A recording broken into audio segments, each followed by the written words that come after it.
Hey kiddos, it is Momo, and we are going to read a Halloween story. Today is Halloween, so I thought that I would read you guys a Halloween story. And I've got Franklin's Halloween.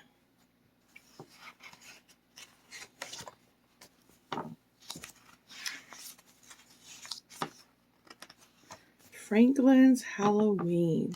Let's see if you guys can see this a little bit better than how we've been looking at them. Okay, I think this might be better. Franklin could count by twos and tie his shoes. He knew the days of the week, the months of the year, and the holidays in every season. Today was October 31st. It was Halloween. Franklin could hardly wait for tonight's costume party. Everyone would be there.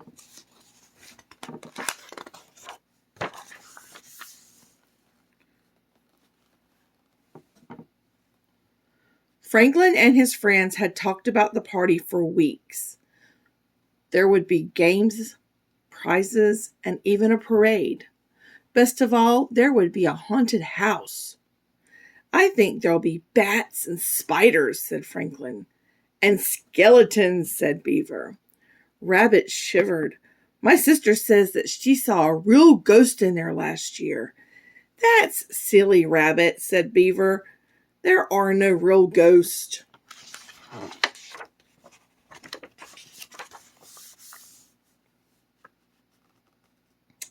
All of Franklin's friends were excited because of the costume contest. Franklin wasn't sure what he was going to wear. He tried on everything in his dress-up trunk, but nothing seemed quite right. Look how silly. So silly.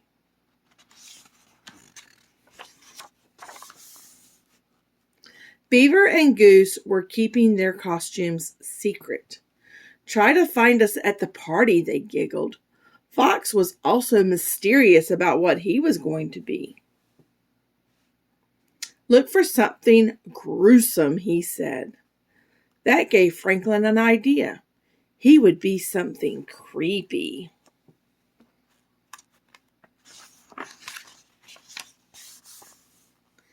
It took Franklin more than an hour to make his costume. As soon as it was done, he sneaked up behind his father and tapped him on the shoulder. Trick or treat, said Franklin. Ah, gasped his father. Who are you?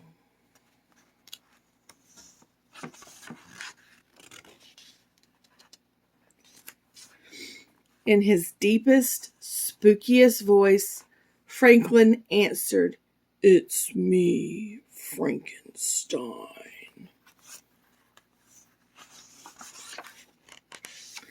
On the way to town, Franklin tried to guess who was inside each costume. At least I don't have to worry about finding Bear, said Franklin. He's always a ghost. There's so much going on with this picture. I'll let it sit here for a minute so you can look at everything.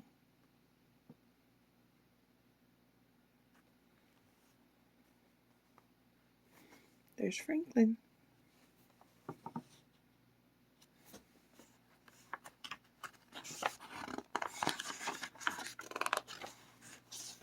By the time Franklin and his parents arrived, the party had started. Franklin spotted a ghost at the apple bobbing and hurried toward him. Hello, Bear, Franklin said. Who? Answered the ghost.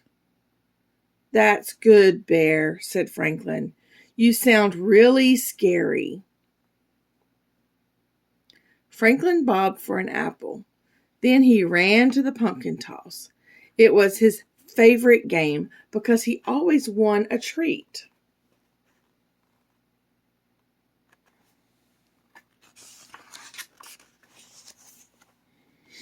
Franklin's bag was almost full by the time the judge announced the costume contest.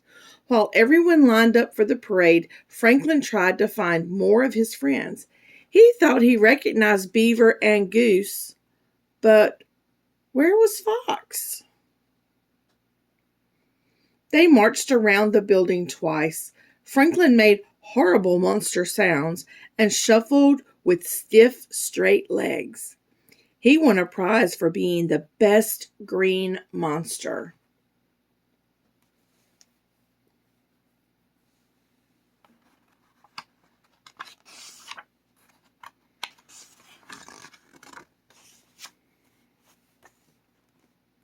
There was only one more thing to do.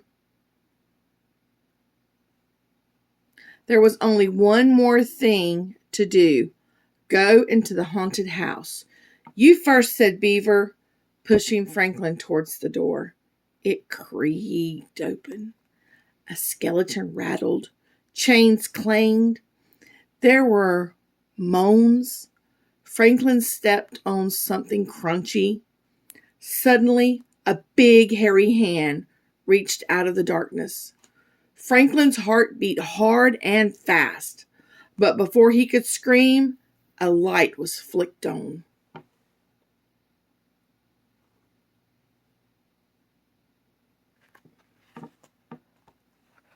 Look at Goose.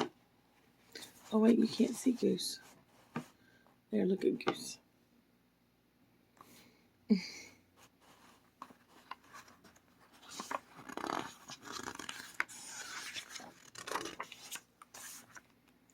Trick or treat, shouted Mr. Mole. Oh, let me get over here. Trick or treat, shouted Mr. Mole. Franklin looked around nervously. Then he laughed. The hairy hand was only Mr. Mole's mop. Here's a treat for braving the haunted house, said Mr. Mole. A ghost came before you. He got so scared he flew away. But Bear can't fly, said Franklin. It wasn't Bear, explained Mr. Mole. Bear is homesick with a nasty cold. Franklin shuddered. If Bear wasn't the ghost, then who was? He ran back to his friends who were waiting in line for the haunted house. Oh, there's a mystery. Was it that scary? Asked Fox. You look like you've seen a ghost. Maybe I did, said Franklin. He told them what Mr. Mole had said. You mean that Bear was never here? Asked Beaver. Franklin shook his head. The ghost flew over them. It swooped low and called, "Hoo!" Rabbit twitched. So what is white, says who, and flies? A real ghost, answered Goose. Run! I think it might be Owl. Franklin was about to follow when he saw a feather floating down. Stop, he shouted. I think I know who the ghost is. Franklin showed them the feather. Look, it must be Mr. Owl. Even Rabbit giggled when he realized the trick their teacher had played.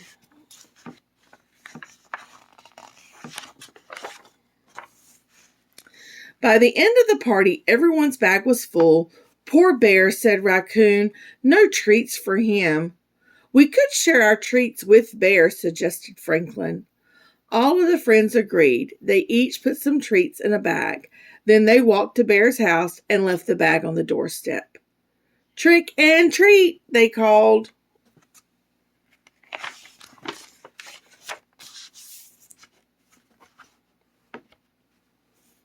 On the way home, Franklin looked into his treat bag. Goodness, said his mother. You have enough there to last until next Halloween. Maybe, said Franklin, sampling a few. But secretively, he hoped the treats would last until the end of the week. The end. All right. I hope that you guys have enjoyed this book, Franklin's Halloween. All right. I hope that y'all have a Happy Halloween. And if you're reading this after Halloween and you've already got all your treats, remember to let your parents take a look at your candy before you start gobbling it all up. Okay, I'll talk to y'all later.